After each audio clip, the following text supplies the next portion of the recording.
Hey everyone, welcome to this week's episode of the Unbuild It podcast. This week we have the privilege of two outstanding sponsors in the building industry. First up, Huber Engineered Woods. They're the makers of Advantech and Zip systems. While I could sit here and give testimonials to each of their products, I'd much rather talk to you about Huber Engineered Woods as a company. As a sole proprietor, I need manufacturers that are team players. I need them at the beginning, the middle, and the end of projects to answer all my questions and help me provide the very best solutions to my clients' projects. Huber is just that team player, whether from a building science perspective or solving a sourcing question. They always have the answers I need. If you haven't used Advantech zip sheathing, zip bar sheathing, or their family of tapes and liquid flashings, there is no time like the present to team up with the pros at Huber Engineered Woods and start putting your buildings in a position for success. Second up, Benjamin Opdyke. Benjamin Opdyke is another team player that helps me solve problems. Through their team effort, we always develop solutions for placing my homes in a position for success. They offer an array of different venting and rain screen solutions to solve for my often challenging questions. Whether it's Home Slicker, Slicker Max, or the ever tried and true Cedar Breather, their arsenal of products provide me the successful solutions I need. But the most important aspect of teaming up with a company like Benjamin Opdyke is knowing that I'm delivering long-lasting, durable solutions to my clients' projects. Welcome to the Unbuild It podcast. I'm Jake Bruton, and this week I'm joined by only one of my other hosts and no guests. I think this is our first episode. Correct me if I'm wrong, Steve. Is this our first episode with only two people? Yeah, we left the nerdy guy out this week. And by nerdy guy, I think everybody here knows that we're talking about Peter Yost. And we can say that because Peter's not here. Peter's not here. I get freedom to really lay into him this week, too, without any defense.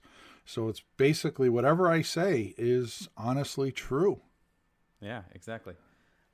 Before we start our conversation, I wanted to remind everybody about the Yeti cooler giveaway that we have going through Instagram. Today is December 17th, and in 2 days' time, on December 19th, we are going to post the winner of the Yeti cooler. The giveaway rules are very simple. You have to use the hashtag UBIP, and you have to tag the Unbuild It podcast, and then you have to create a video and post it to your page as to what you've learned from the Unbuild It podcast. And that's it, right, Steve? There are no other... That's it. It's that simple. It's just find a way to get Steve to convince us that you're right. There's been some preliminary voting on things that have been posted already, but we still have 2 days, and we're not going to make the final decision until... And I will say, as additional influence, a couple 50s mailed to my personal address stating that these accompany your Unbuild It podcast submission. I can't say it's a guarantee, but I would think that there's some help involved there. So there we go. Just saying. We also have a surprise for the runner-up as well. So you don't have to be number one to get something pretty cool. You could be number two and also get something pretty cool. I think that's the first time we've told anybody that there's a runner-up prize. Yeah. Imagine that, Jake. You get to be the first loser, but still get a prize. I think that I've been the first loser plenty in my life. So, Steve, would you like to? I mean, we kind of teased the topic already. Let's start our conversation today about Instagram. Yeah, since we were just talking about the contest. Well, it's always good that when we're talking about, and I'm not even calling him Peter today. I'm just calling him the nerdy guy. So when we're talking about the nerdy guy, because Peter's is a slightly different age, either other than me, which is surprising, but Peter's certainly up there, and we're all moving in that direction. So it's not by a up bad there thing. we mean age, old. Yeah, old, not up there like intelligence or anything. I'm saying age old. right now, yeah. Right? But given that, we all have different things in our life, and it's like when Jake and I, who are, and we're both, Instagrammers that we put stuff up there and we try and compel Peter to do the same, we get a little bit of, let's call it generational pushback. How's that? I'm creating words today.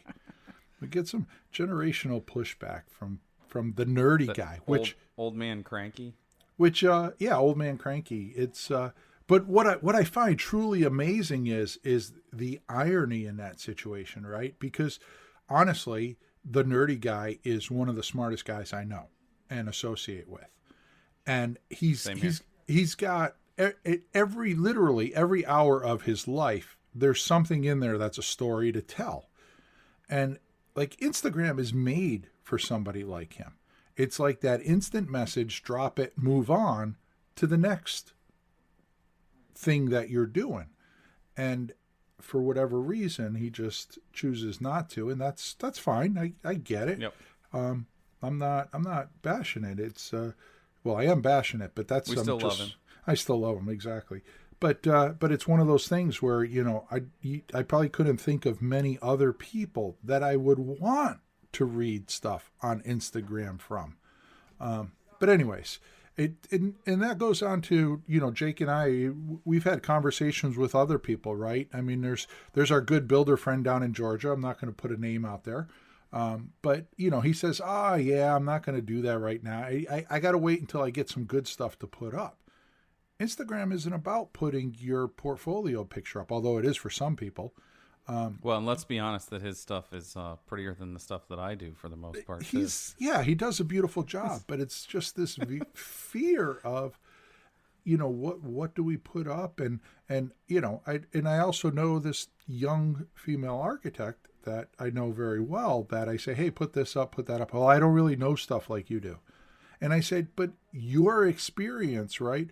There are a ton of mid-20 architecture students and young architects that are in the same boat as you that are trying to understand the same things as you. And Instagram, here's the thing. Don't put stuff up on Instagram because you think it's a solution. Put it up on Instagram to make it a discussion.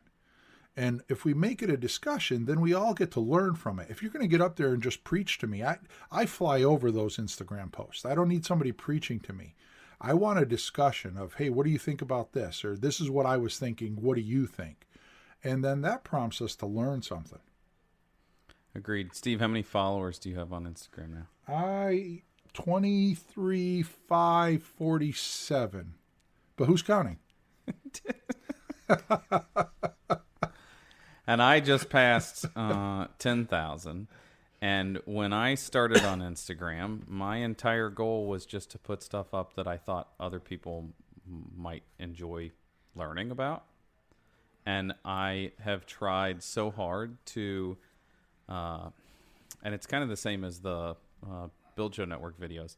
I try to think about, like, what is the first 5 years in business? What did I screw up the most? What have I resolved now? So when you talk about this mysterious young architect that that doesn't think that she knows enough to put stuff up, it's like, yeah, maybe on some subjects, but on the majority of things, there's no reason why you can't have a discussion about it. It's not like if we were in the room talking to clients, she would be completely quiet. She would have something to say. And what's funny, Jake, is just the other day she came up to me and said, I had this conversation with this person about this, this, and that. She goes, I know a hell of a lot more than I thought I knew. And I'm like, yeah, it's like, exactly. I still feel like that sometimes too. Yeah, I can't lie. I put up shit and go, holy crap. I freaking amazed myself on that one.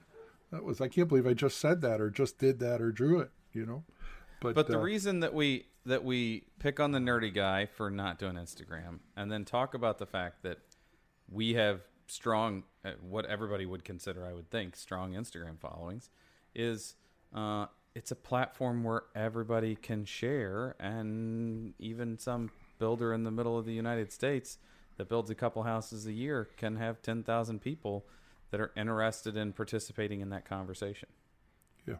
I mean, I take Instagram, honestly, as almost a personal challenge. Like, some mornings I'm sitting there going, okay, what do I post? And I'll just go through my gallery of photos on my photo and say, let me throw that up and I'll write about this or hierarchy or some architectural feature that's in the Today's photograph. post was about hierarchy, wasn't it? Yeah, it was. So, but that's my point, is that it keeps your mind fresh, because it's like doing the daily crossword puzzle, right? Every morning you're like, okay, let me take a look at this photo. Let me lay out an Instagram post that makes sense and share some information with people. So it's kind of a win-win-win. You're getting a whole bunch of things done. And Peter, again, the nerdy guy, getting up there in age, a little mind exercise is probably a good thing. They say, it battles dementia. Just saying. Are we gonna even assume that he listens to the podcast and he'll know? Oh, he's going to listen to this one. He's going to say he didn't, but he's going to listen to it. He can't. Maybe we should send him this one to proof before it goes out. Yeah, we should make him check it out and say, Peter, can you just listen to this to make sure everything is good? That, education, that sharing, that information that's out there on Instagram is the reason why we did the contest through Instagram too. I mean, obviously it's an easy platform to put out there, but we want to say thank you to all the people that listen and support us as well. Yeah, and I think and I think it's important for all those people that they get some validation when they do their video. It's like, hey, look at this is, last year I was there, and now look at me talking about vapor barriers and control layers and all of this stuff, where a year ago maybe I didn't have really a notion on what that was. So it's a big help. It's one giant learning community in my eyes. And one of our sponsors, Huber, that sponsors basically every episode of the podcast so far, they do a weekly Sunday shout out to, hey, you should follow this person, you should follow this account, you should follow this company, whatever it is. I thought it would be fun, since we're talking about Instagram. Do you want to give one person that you think people should follow on Instagram because the information's useful? Yeah, I mean, he just posted something, but I mean, Monticello. Not Joe Biden or Donald Trump either. Neither one of them. Joe Biden. Somebody in our industry. Okay.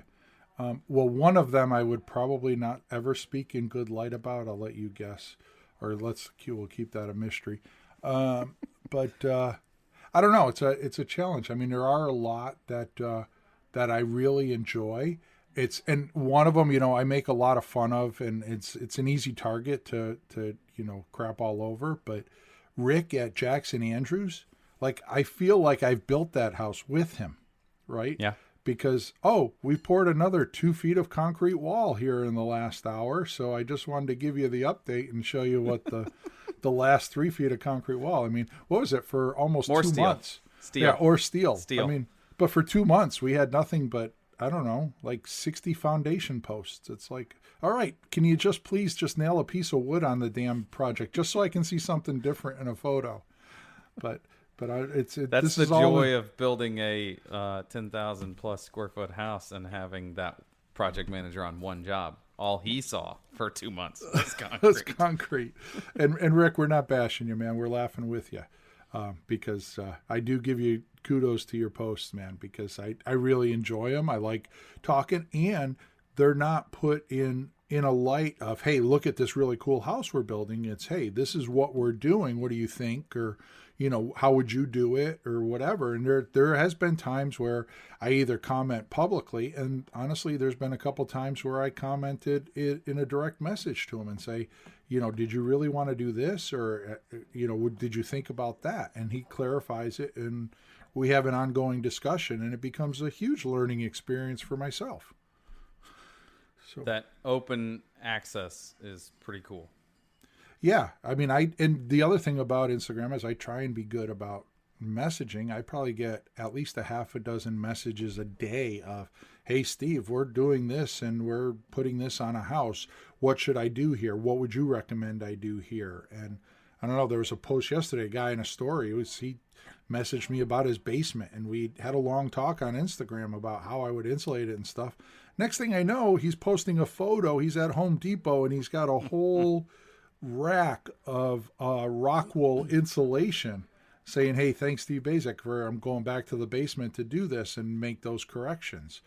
And but it's a platform that just allows that kind of immediate transfer of information. And it shouldn't be one-sided. It's not a pulpit and pew view. It's a round table. Yeah. Instagram pro tip, by the way, when somebody sends you a direct message, if you press the little microphone thing at the bottom, and then you can just talk your answer and you don't have to type it out. Yeah. You don't get a chance to redo it. Famous for that. Awesome Framers. If I message them something, I always get an audio response. Tim is who taught me to respond that way too.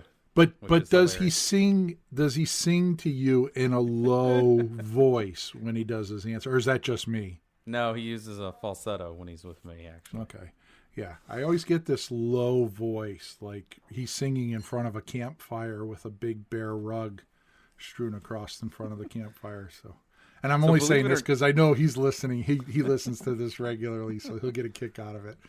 So believe it or not, Tim is a good follow, but Tim is not my one recommendation today. My one recommendation is someone that bested you at Instagram when you were both starting on Instagram. Oh, no. You know what? I'm going to check because I'm going to see if he's even... And to my defense, someone hacked. We were in a neck-and-neck race, and somebody hacked me. I didn't bother to look, but I'm going to look right now and see where he is. We're talking about Mike Girton. If you don't follow Mike on Instagram, he is my absolute number one follow. Sometimes it's building science, sometimes it's carpentry, sometimes it's a unique wooden ladder that folds down into a pole, and sometimes it's him working on well pumps. But I learned something. Just for the record, I'm 400 above him. Oh, okay. So what our request for today is, if you don't follow Mike Girton, now is the time to go and follow Mike Girton. And if nothing else, temporarily for like a week or so, quit following Steve so we can get Mike ahead of Steve so they can screenshot it. We'll bump Mike. Him. You know what? I might just do a post and say, look, out of sympathy, let's get Girton's numbers back up there. But back to a respectable amount. Back to a respectable amount. But you made me lose my train of thought now. God damn it. Actually, he's got nothing to do with it. But go ahead, say something. It'll come back to me. Well, Mike for me is the same as Peter. Like, he's this guy with gray hair that the first time I met him, he was helpful. And every time since then, I've learned from him in every conversation I've ever had. I agree in the sense that you're moving in a direction that you wouldn't have thought of with either one of them. The difference for me is Peter takes it into like some deep-rooted science explanation. And Girton, I always say, this guy's like, he is the living MacGyver. Like, if you gave him a 2x4, a rubber band, and let's say a paper napkin, he'd build you a sailboat to get off the island, right? It's he just would, well, yeah, me and my brother 14 years ago, if you take the rubber band and, you melt it and you can do this and you can create that. And it's like, when you watch his videos, you sit there and say, of course you can do that, Mike, but you would have never known unless you're Mike. His mind just sees the world differently in respect to being able to just take like the common things and turn them into very viable solutions. Yeah, I agree. Also, Mike's a good one to tag if you're posting anything about a deck, because Mike will be the first person to go, excuse me, this doesn't... Or maybe he's the last person you want to tag. No, I tag him. I tag him on purpose every time because I want to know. And he has immediately answered and sent me direct message a couple times, and I've been like, dang it. I thought that I had it nailed. And it's simple stuff, but he's the man when it comes to the one thing you do know is if you get on the other side of Mike Girton with a deck question, you're doing it absolutely right.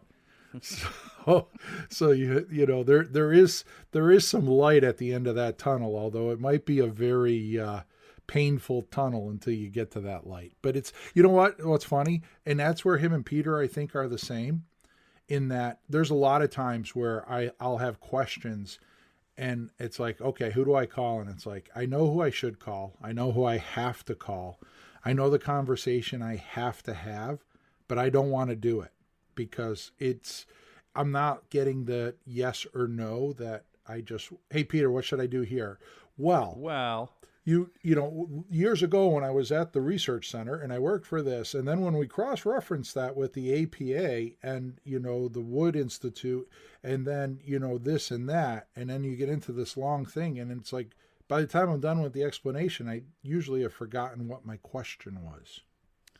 So it's, that's a good thing, though, right? it is a good, yeah, I'm not saying that in bad light. It's, I tell, you know, when Peter and I go and speak and I have to introduce him, which is somewhat painful to have to do, to speak to about him. You mean being his opening act? Being his opening act, right.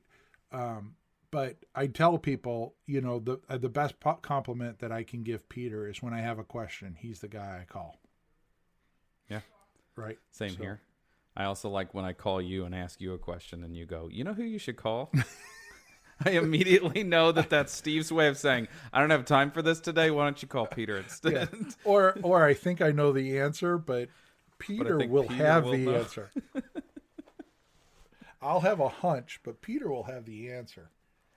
And then it's like, and not for nothing, but you're calling me because you felt the same way. I know I should call Peter. Because I wanted to call you. I want to call Peter, but let me call Steve and see if I can just squeak out the real quick answer from him and avoid the call to Peter.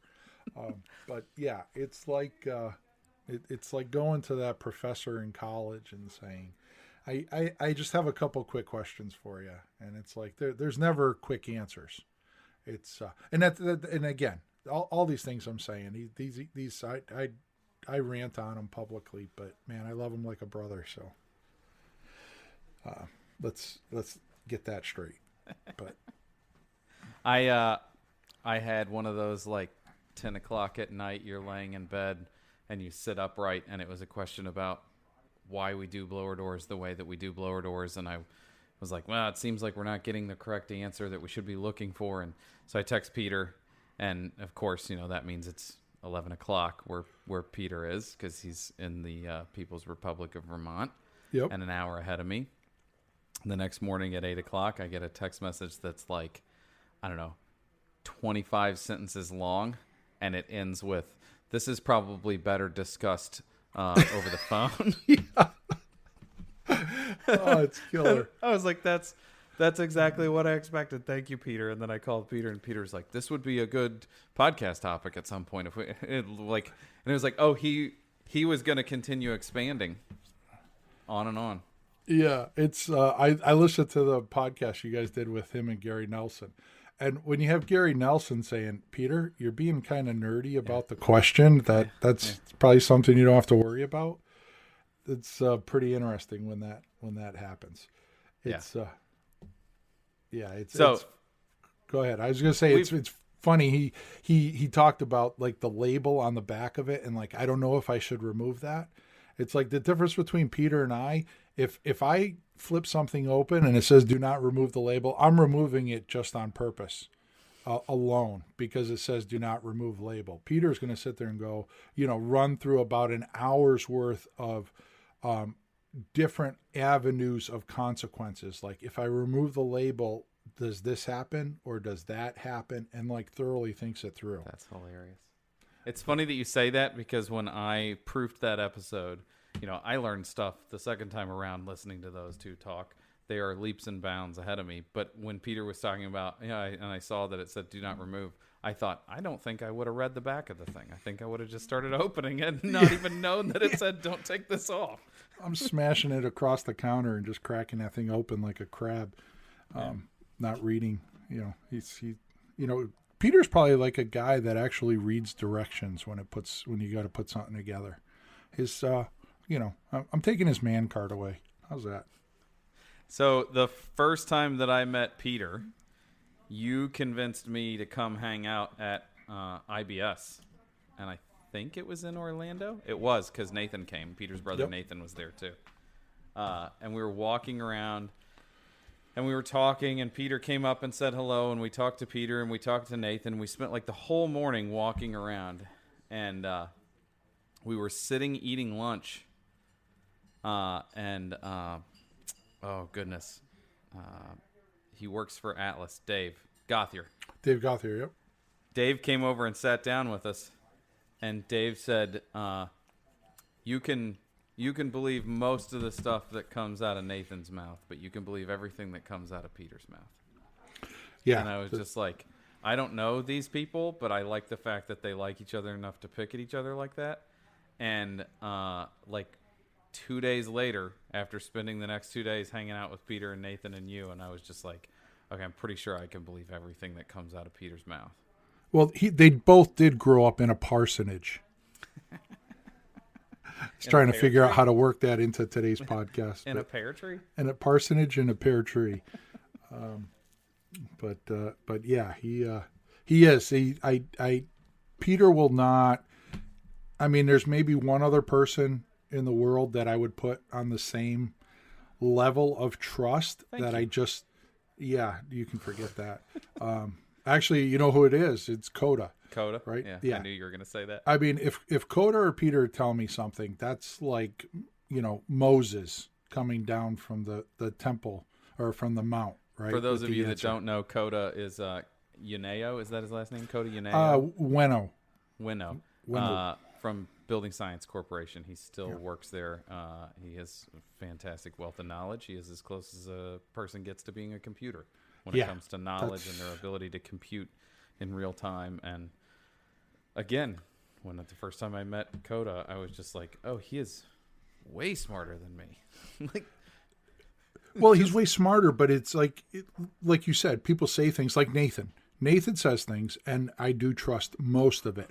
But Nathan would let something slide into a little bit of gray area to appease the conversation or his position in the conversation. And that's not a knock on Nathan, because we all do that. All of society does that. Right. Peter and Coda don't have that chromosome. Mm-mm. Right. There is no gray area. If you ask them a question, you get an answer that is extremely well thought out. It is, been pushed and pulled by them internally and then released with nothing less than 100% confidence. That is the answer. And that's why Peter's my go-to guy for questions. And that's why we talked about having Peter be part of the podcast group too, right? Yeah. I mean, when we were developing the podcast and Jake and I were having initial conversations and saying, we should talk about this whole building science thing and we should do this, it was a no-brainer on who the third Mouseketeer was, right? That's and just for the record, we call it the Unbuilt Podcast. I wanted to call the podcast Three Cool Tools, but I got outvoted. So just so you know that these guys bully me. I just wanted to get that out there. Yeah, we could have had a way less meaningful, less important, dorky name. We could have. Yeah. Gee, thanks. But yeah, Peter was, an absolute answer to that, because he rounds out. And you know what? And to be brutally honest, Peter as a friend is so good for me, because he thinks about all the things that I don't care about and I don't want to think about. So I can go to Peter and I can get 20 years worth of experience on a very specific topic in a 20-minute answer. And it's something that I don't have to waste any of my brain space ever thinking about. Right? So I hold him in the highest regard. So, and I'm not, by all means, I got to stop this, because this isn't a praise session on Peter either. I'm not going to rant on him, but I'm not going to sit what here. is it? No, it is a praise session. I can't say that publicly, though. You can't make me, I just can't come out. I know. See, you tricked me into it. That's just. And we don't edit these things. But yeah, he is, and I do have I have all kinds of stories, because we travel a lot. So it's there's months where I've probably seen Peter more than I've seen my wife and family, just because of all the travel and stuff that we would do together. But when you travel and you hang out with somebody that much, you get a really clear understanding. And it's not like Peter gets up in back of a podium and he's Peter Yost behind the podium and then he's somebody else. It's that's Peter's life. He's tried and true. He's just a really cool guy that you're going to get Yeah. the straight talk from all the time. He's also the person that I know that has left more laptops in more airports than anybody else I know. He is. So here, I've got, I talk in high praise, but let me tell you a little story. Wait, before you tell this story, like, we didn't have a topic for today's podcast, and you and I knew we would be recording without Pete, and we just said, let's just talk about Pete. Like, they Let's don't just talk all about have to Peter. be deep dive building science. Some of these can be fun. Some of these can be let you into what it's like to be part of our circle of friends, because we are all friends. Yeah. And so all of this comes from a place of love. I know we've said that multiple times, but I am looking forward to hearing yet another Peter Yost laptop story, possibly. Well, this one coming right now. isn't. This one isn't quite a laptop story, but it's all along the same lines. So let's just say we had a week of travel. We're both very tired.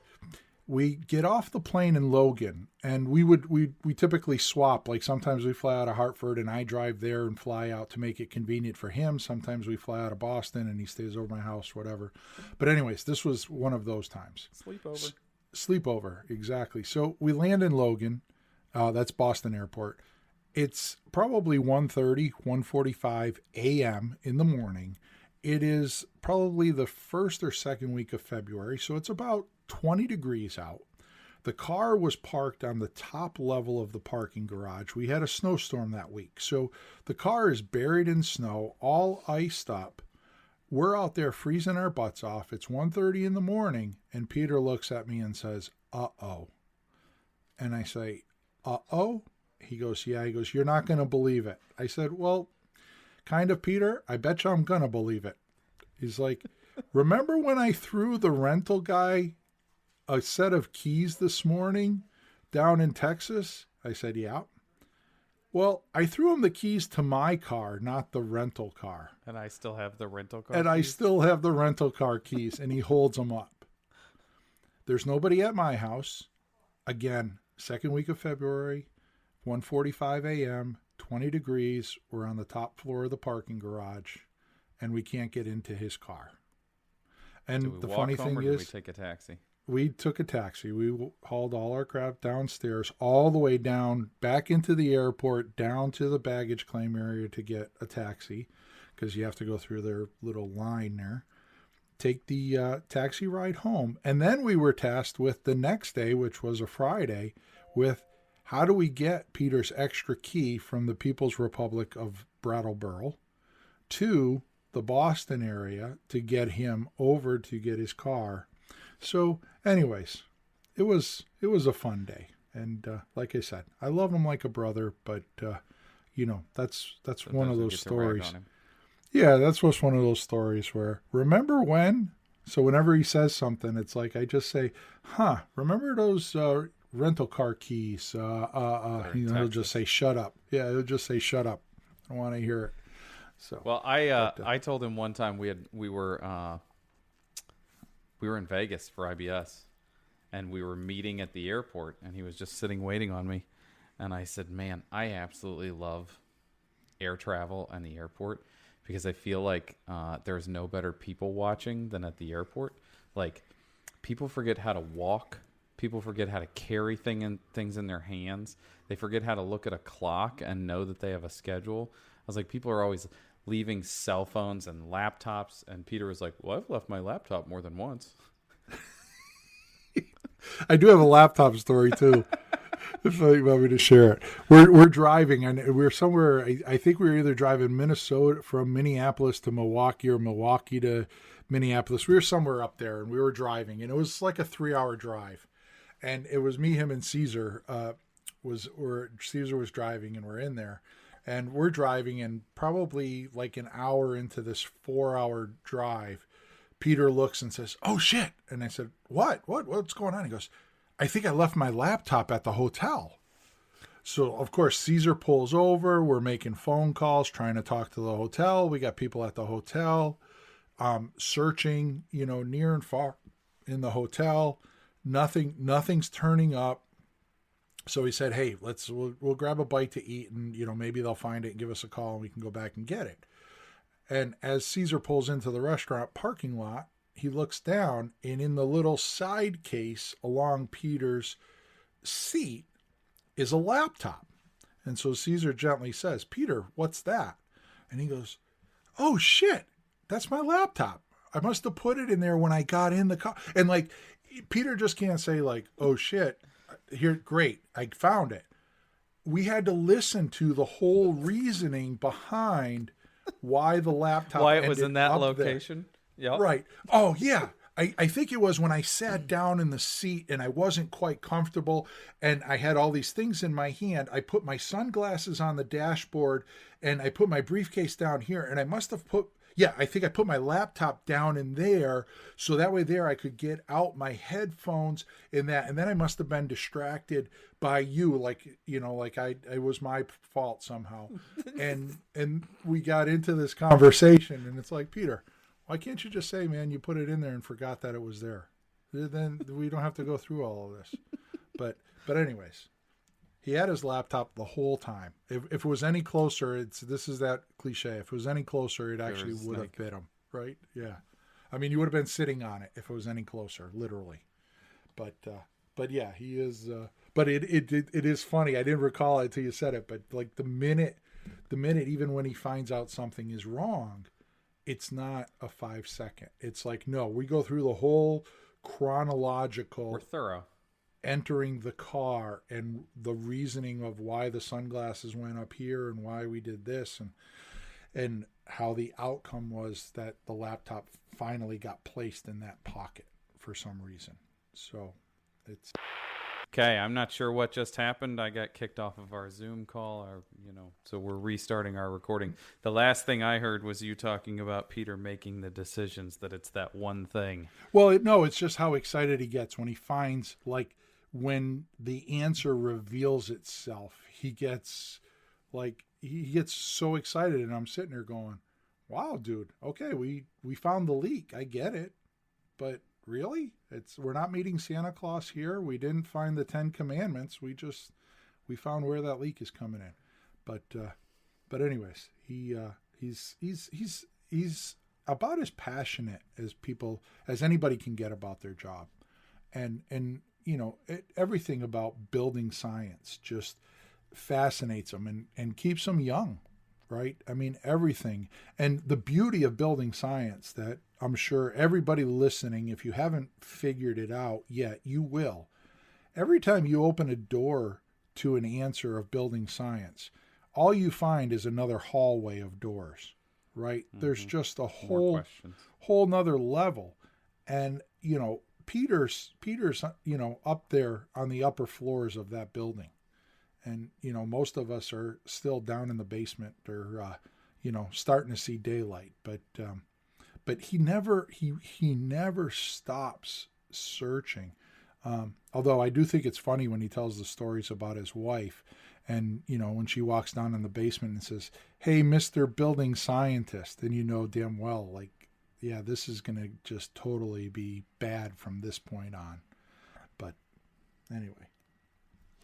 Oh. That is outside of the Peter conversation, the conversation of there is no one that can make you feel less successful in life than your wife criticizing something that you've done. We were standing in. I just finished my house. Steve knows this. The listeners might not know this. Steve and I just finished a project for me, our Spring Valley Aero project on Instagram, and we have heated tile floors in our master bathroom and closet. And the cable that we have, when you get a cable from Schluter, they send you a specific length, and you have to figure out how to lace it through their little knob and tube thing to heat the floor. Well, you don't run it under the toilet because no one's going to stand under the toilet. You don't run it under the vanity because there's no reason for it to be hot underneath the vanity. You don't get within 8 inches of the wall because your foot never gets within 8 inches of the wall. And we're heating everything, and I was doing the layout with our tile installer, and I said, you can fudge it over here because the clothes hanging in the closet right here are going to keep your feet back a little ways. I don't think you're going to get up to that. And that section of our closet is in a cantilever. It's the back porch ceiling. We were standing in there the other morning, And my wife said, "Man, the floor is really cold right here. Is that because it's in the cantilever part of the porch?" And I was just like, "Oh, no." I feel horrible that my wife would think that I built us a house that would have a cold floor because it's a porch ceiling, like the building science that went into constructing the house that we live in. No, you're not feeling a cold floor. You're feeling an unheated tile, and that's the emissivity of the tile. Yep. And I tried to talk to her about emissivity, and that was one of the words that Peter taught me like the first week that I knew him. Yeah. And I was just like, oh, I feel like this is a conversation that Peter should have with my wife. And not only that, but your wife probably ended the conversation with, so what you're saying basically is it's cold tile, right? Yeah, the floor is still cold. And then walked away shaking her head like we had to go through all that bullshit. And it was all we did is talk about a cold floor. It was bad enough that like 3 days later I said, I just wanted to make sure that you understood that like there's nothing wrong with our house, right? Like it bothered me. And I felt so belittled, and I felt, and which is not my wife's intention either. I just felt like, oh, I failed in building this house because my wife's tootsies are cold in one section of our closet. Yeah, you know, getting back on the Peter train, because this is we're nearing the end here, but. One of the things that I think is exceptional and that I've learned a lot from Peter is for those of you that don't know it, Peter's early days were in education. And Peter was actually, I think was a high school science teacher. He was a high school science teacher. So, you know, his whole life has been around taking complex information and thinning it out so that you can transfer that information, which I think is one of his strong points. I mean, I've heard Peter speak no less than probably 150 times. And every time I listen to him, I still learn a little something from it. And it's that whole, you know, once you open a door, there's just a whole bunch more doors. But the thing with Peter is he can go to the next level with you, and we could talk about that. And then we can go to the next level from there, and we can talk about that. So it's always this learning experience that really doesn't have an end because he's always available. And he might not have every answer. It might be, hey, let me go and I'm going to check with this guy and get back to you. But he can carry on that conversation very intellectually and take it. But on the flip side, he could take that information and thin it out so that he can send it back out there to the industry, and it's very easily received and very easily understood. Yep. I think on that note, we would sum this up as pay attention to what Peter Yost says. Find yourself a Peter Yost. Find someone that you can learn from and you can share knowledge with. There's that saying of show me your friends and I'll show you your future. Yeah, and I'll be honest. I mean, there's times where when I'm traveling with Peter, I'll prompt him with an out-of-the-blue question because we have 30 minutes to talk about it while we're waiting for a plane or something, right? And so I'll prompt that question because there's not many Peter Yosts in the world that not only have that level of intelligence, but are willing to talk to you and can break it down for you to understand. So to where I can understand it. To where we all can understand it.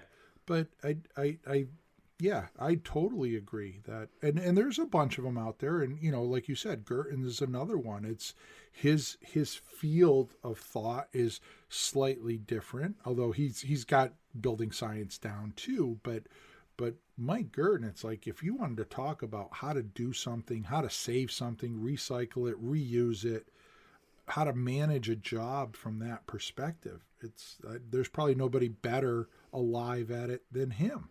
On you know, it's like I want to drive to his house one day and go into like his garage, because I imagine like there is just shelves of remnants of stuff waiting to become something else.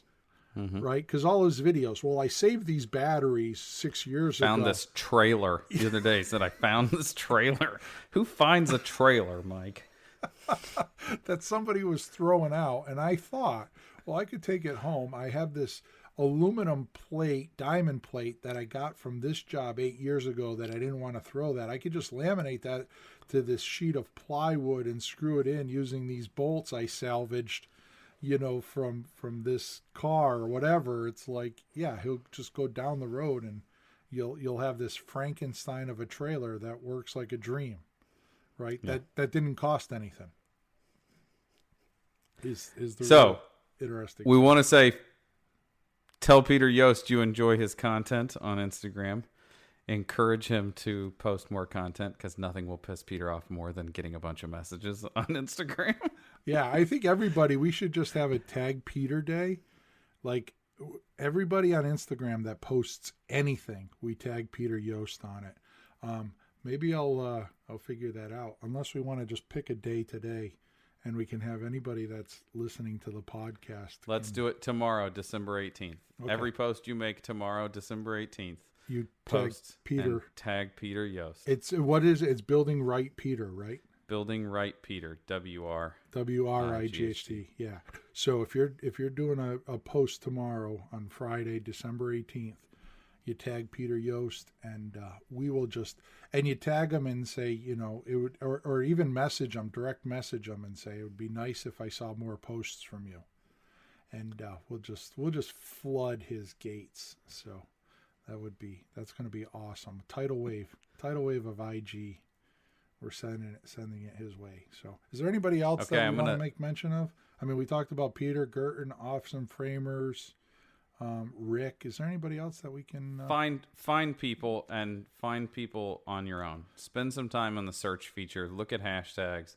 I've found quite a few people. I looked the other day. I follow like 1,000 people, and I was like, surely I don't need to be following that many people. And I went to look for people that I was like, oh, that's not important. I shouldn't.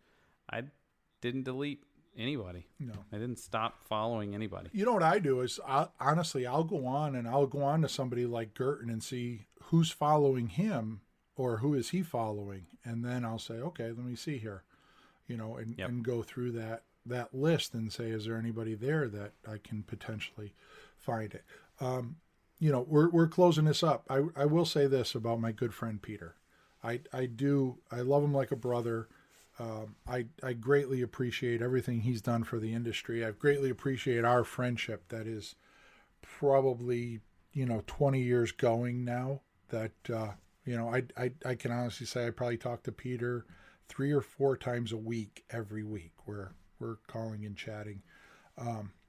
But if you ever get the chance to hear him speak, it shouldn't even be a choice when you're at a conference. Go sit down in the chair, sit down in the front row, take notes, ask questions, and create that discussion, because the answers you're going to get are priceless if you hang out with him. So, same here. Since the first day that I met him, he was generous with his time and with his knowledge, and he's never told me he didn't have time. He's never told me that he didn't want to have the conversation. He's always answered every question that I've ever had, or helped me figure out the answer if he didn't already know the answer.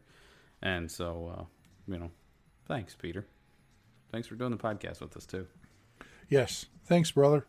And with that, don't forget, like Jake said, you only got a couple days to get that entry in, get that cooler full of swag. I seen the coolers firsthand when I was down in Missouri. So it's, I want one.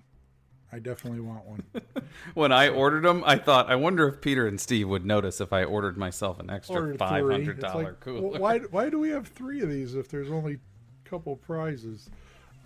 But yeah, get out there, and it's more important. I mean, yeah, doing the contest, it's fun. There's prizes, but what really should be the basis of Instagram is put out some knowledge that you have, because chances are someone's going to watch that video that didn't understand the control layers or whatever the concept that you're preaching about there, and they are nothing less than who you were a year or 2 ago. And now you gain some knowledge. Let's pass that knowledge on, and we can all learn from it. So, okay, I'll let you close us out. Good words, Jake. Thanks for listening to the podcast today. just like Steve said, figure out how to win that cooler. Until next time, this is the Unbuild It Podcast. I'm Jake Bruton. And I'm Steve Basic.